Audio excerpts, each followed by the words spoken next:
Have a blessed morning!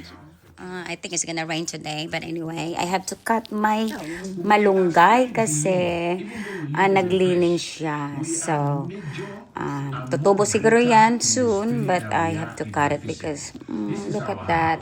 The malunggay, parang mababali na siya. So, pero sige lang, magluto tayo ng sabaw today kasi mukhang uulan na naman. O, diba?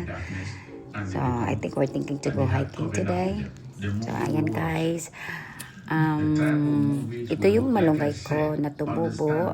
Actually, marami akong malunggay na tinanim kaso lang dinidig ni Jackson. Pinapatay niya, kinukuha niya yung seeds, kaya kawawa naman yung mga malunggay ko. Ang dami pa naman, 8 ang kinain niya or dinidig niya. So, ibibigay ko sana sa mga kakilala ko, pero too bad. Anyway, hindi lang yan. Ayan na yung malunggay natin. Oh, ang ganda ng kulay niya. Napaka-healthy. Tsaka hindi lang yan. Nag-harvest tayo ng tomato kasi nagbunga na yung tomato natin. Bigay lang din yan sa kaibigan ko na si Irene. Binigyan niya ako ng isang puno ng tomato. Salamat, Irene. Thank you for watching. Bye-bye. Have a blessed day and God bless.